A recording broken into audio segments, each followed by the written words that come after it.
And welcome back to the last part, for now, of this RWBY fanfiction reading of RoRaWoK by Brightbriar, which I apparently didn't say in the last episode. I don't know how, but you know.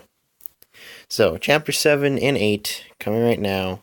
Well, maybe, or something like that. Oh God, I don't know. Something like that. I don't really know. All right. Chapter 7. The world turned upside down. I don't even know what's going on here. It's just some random stuff going on. Apparently I wasn't paying attention. I don't know.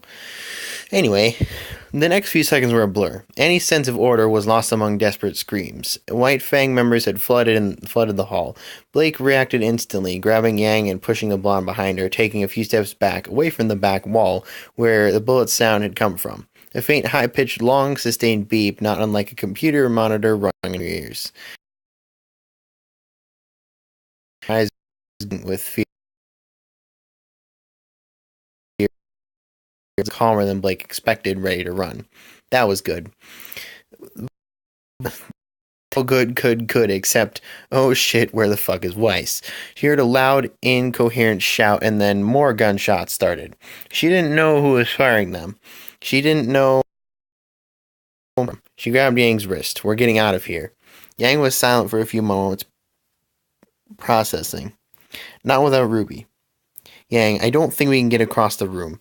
Then the lights started to snap out. Glass showered from the ceiling. In one more fluid instinctive motion, Blake knocked Yang to the ground and curled herself over Yang's upper body, hoping to protect her from the glass, sliding them both on her table with the momentum of their fall. The blonde's eyes flashed with protest. You don't have to. The fauness's head snapped around her amber eyes and slits. Shut up, I know what I'm doing. This isn't the first for me. Yang's chest tightened, but she said nothing. Then, with a smirk, you know, I never really thought of you as a top. Yang Blake bit her tongue, turning some obscene shade of scarlet. If there wasn't the chance that they were about to die, she might have shot back a vaguely seductive, there's a lot of things you don't know about me, or something equally ridiculous. But considering there was a chance that they were going to die, and innuendos were the last thing on anyone's mind except Yang's, she left it, scrambling off her girlfriend. Sorry, just Yang's face grew serious. Winter though. Fuck, okay. That's where we want to go. The shot came from the opposite wall and wait, you can't see anything, can you? Nope. Alright, take my hand. You're going to have to. Yang nodded then, and when she grabbed Blake's hand, she gave it a reassuring squeeze. Good thing I'm quicker to trust than you are. You've got this. That's an overstatement, but whatever, she muttered, and slid out from under the table, reaching up to grab the empty stainless steel punch bowl, ripping the bow off her ears and using the ribbon to tie her arm to one handle while she held the other in her hand, doing the best to create a shield. God knew how much good it would do. Probably none. Never mind. She shouldered her way through the panicking crowd, Yang right behind her, eyes in slits, flashing with unease and determination. Bullets were literally flying past them, not aimed at them necessarily. God knew what they were aimed at. Whose guns they belonged to, the police or the White Fang. Her blood ran cold, her muscles numbing as she caught a familiar face across the room. Adam. She froze, stock still, her eyes just visible over the top of the punch bowl. Met his. Adam's eyes widened, then narrowed. Yang placed a hand on Blake's shoulder. Blake, why have we stopped? She opened her mouth, her breath caught in her throat. No, he didn't do this.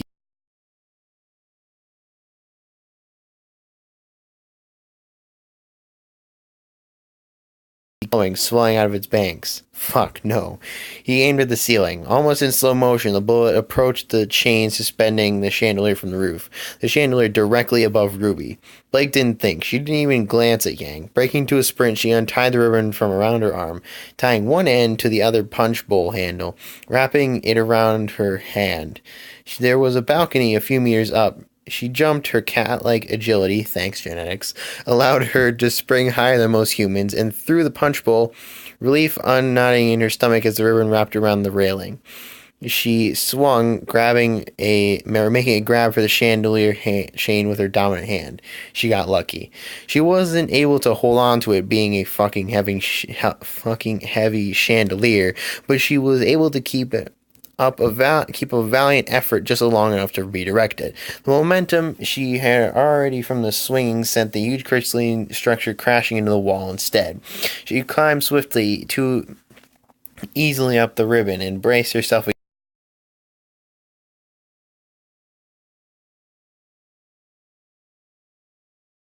her. Stunned faces gazed up at her. Ruby's face was nothing but awe. Weiss, she was there. Her face was turned away, her sister ushering her out of the ballroom. Yang's face was a perfect holy shit expression. Then her gaze swept over the faces of everyone else. Confusion, anger. Then it hit her. She was a faunus, and they knew she was a faunus, and they'd conclude that she was a terrorist. A gun fired again. She didn't know which side has fired it. Blake rolled instinctively to the side. It was good to know she hadn't forgotten this. 1 year, that was all she needed to learn to stay alive. She scrambled over the top of the balcony, then used the punch bowl to shatter the window, then ran. Weiss had sustained a superficial bullet wound. It has got her in the shoulder, just a graze, thankfully. It hurt her like hell at first, and she had to apply ointment to it daily. Ointment that got all over her clothes, which had her wearing the only off-the-shoulder shirt she owned and a strapless bra for maybe 3 days now, while she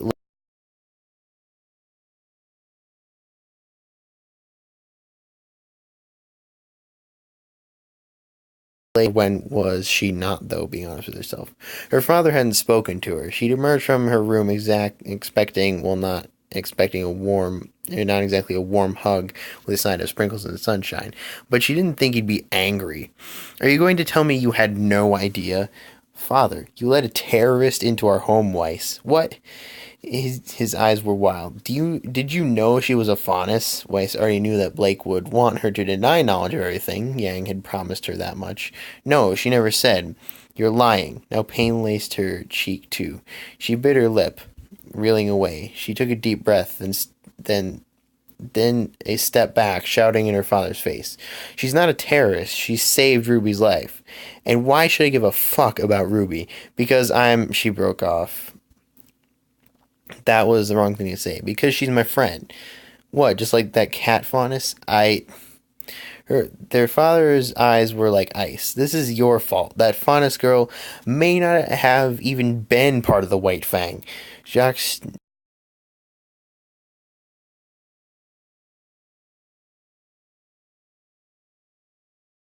is my shoulder. I think I understand. He was pacing now. Never a good thing. You're always off in Vale with this faunus riffraff, and for what?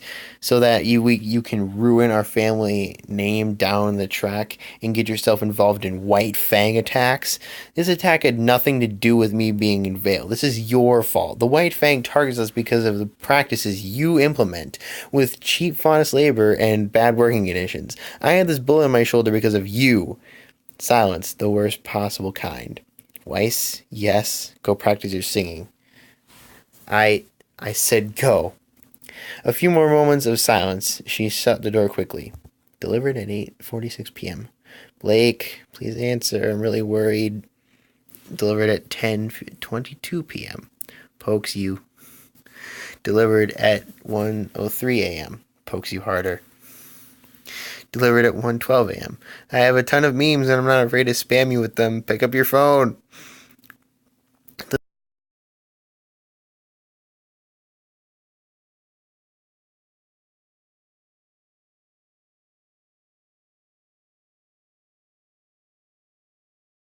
Living really old now. What you did was super cool, by the way. Not looking at your phone is not so cool.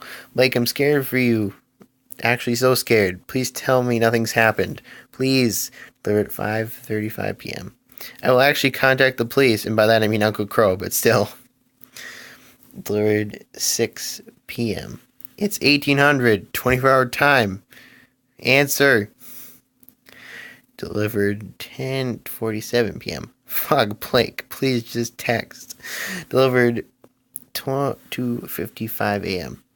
You could literally just send, should I, like, I don't, or something, and that would be fine. I just need to know you're okay. Delivered 6:20 a.m. Are you not reading these on purpose?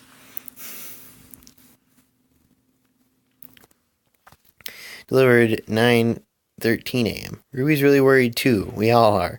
Delivered 11:56 a.m. I would be mad at you, but I'm too worried to be mad. Delivered at delivered 3:28 p.m. Look at your goddamn phone. Your delivered 11:27 p.m. Blake delivered 4:04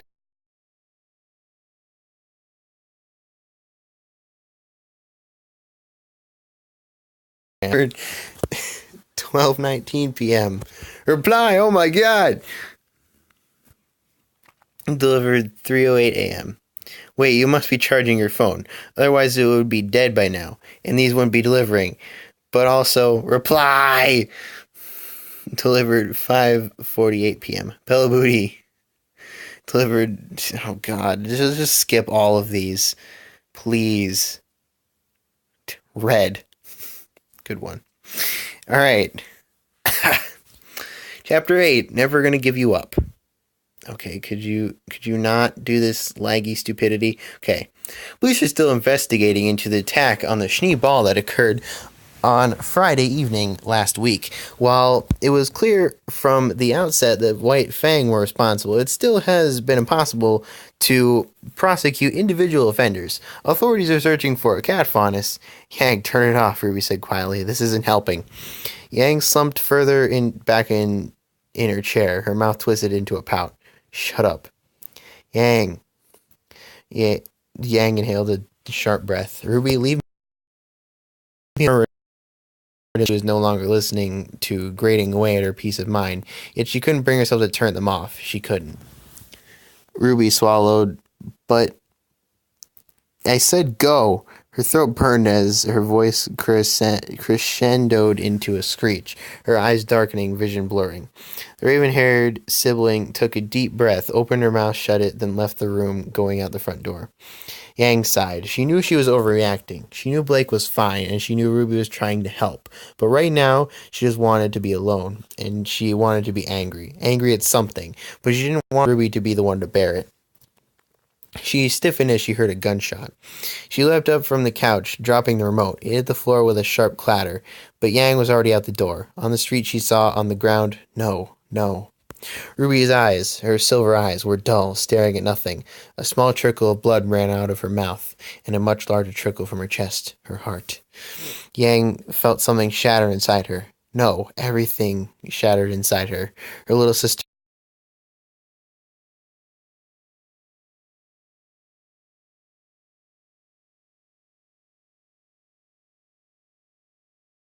block out the trauma, the images. Hey. Yang looked up, her neck cracking at the suddenness of the movement. A masked figure was now standing in front of her, Yang's dead sister between them. A compact black gun was pointed at her. Her hand balled into a fist. What the hell?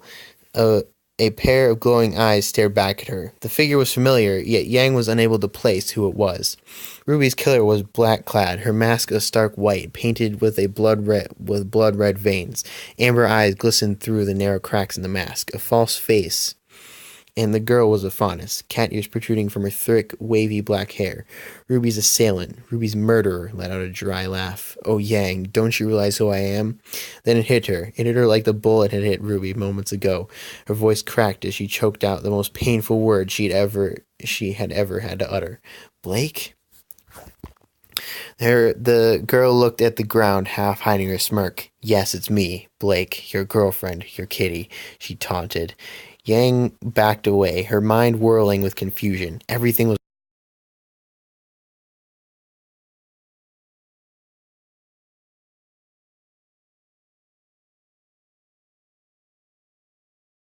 the whole time. Ha, you had no idea. You had no idea of house. All this was just a trick, a ploy. You were a pawn in the White Fang's plan. Yang stared at her, at those amber eyes she had loved, the ones she now hated, but it wasn't an angry hate. No, it was too soon for that. It was a broken, lost hate. A hate where you don't even want to direct it at the person because you love them so much. A confused hate, where you're searching for anything else to blame. She said only the words she could manage, lifting a shaking hand to point at Ruby's body, growing colder by the second. Why her? Blake's eyes narrowed, flaring like a fire. You will never understand. There was a deafening bang, and then everything went white. Everything was white, and Yang had a headache. Am I dead? She felt as if she should be dead. She was certainly numb, physically and emotionally. She had a strong feeling that a lot of time had passed. Her eyes adjusted to the strong light around her, all around her.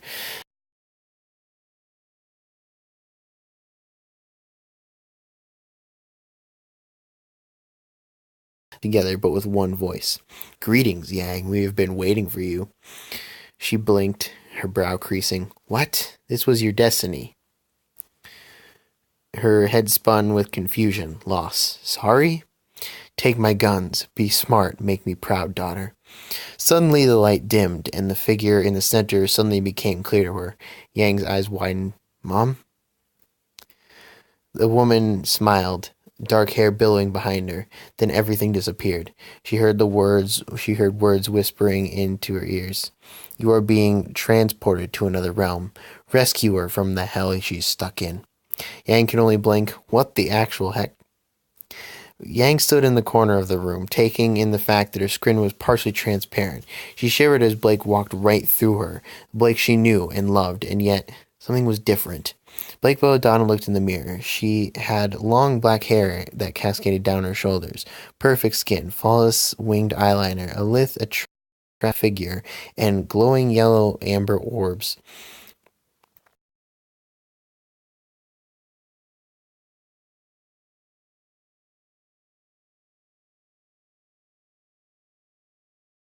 Perfectly made bed and whisked her perfect self out the door so that she would be perfectly on time, while simultaneously taking the perfect selfie to add to her perfect Snapchat story, adding the perfect caption, feeling perf. XX. When she arrived at school, the entire student body, regardless of gender, flocked to witness her entrance. A couple of freshmen she had never seen before asked her for her autograph. Flowers were thrown in her general direction, and a chorus of angels descended from singing Blake Elizone, Blake have mercy, rejoicing in the fact that she had graced the earth with every footstep that she took, but Blake ignored it all. Her mind was fixed on a single person, one she knew she couldn't have. Sun Wukong, the bad boy, werewolf, misunderstood loner, with some abusive tendencies that Blake would surely forgive him for later on. But Yang's mouth by this point was hanging open. This was the epitome of every book Blake had ever hated. Carefully, tentatively, she came up behind Blake and placed a hand on her shoulder. Blake seemed to feel it, and Yang felt a little more tangible. Then she realized that was a trigger. Touch. She grinned. That was how she justified the next few hours anyway. Blake's eyes fixed on her, clouding with confusion. Who are... Yang grabbed her hand, dragging her down the slope, away from the school grounds. Come on, we're going to get, nodding mutely. Yang had no idea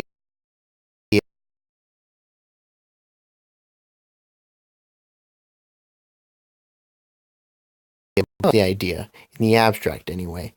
By now both of them were completely smashed. Blake was a half hour, and Yang hadn't really listened to a word. The fondest girl suddenly slammed her drink down on the table. Look, Yang, if that was really your name, she said loudly, her words slurred by comprehension. Yang looked up. Yeah? Blake pointedly raked her gaze up and down Yang's figure. You're hot. Deep in her gut, and her mouth twisted into a smile. Blake's eyes were burning, and suddenly there was no doubt in either minds about where this would lead. Blake surged forward, suddenly grabbing the scarf around Yang's neck, pulling her in. Their lips met, like heat flushing her neck. She pressed forward hungrily, lifting one hand to cradle Blake's neck, placing the other on her forearm. He spread through her chest and her spine. Inflicted than this. After all, Blake had basically shot her sister or something. But this was a different Blake, and oh boy, now Blake's tongue was in her mouth and it felt really nice. Shouldn't stop that. In the funnest dark hair,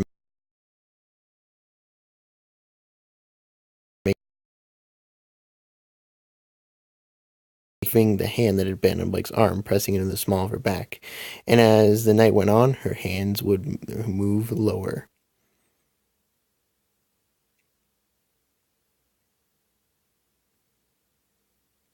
And she wrapped Blake in a giant bear hug and glanced back over her shoulder at the poor readers who were probably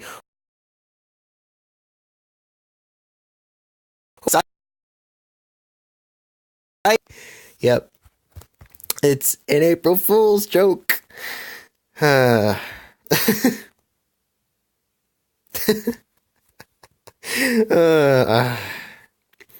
yep. Oh my god. Now, the reason why I wanted to do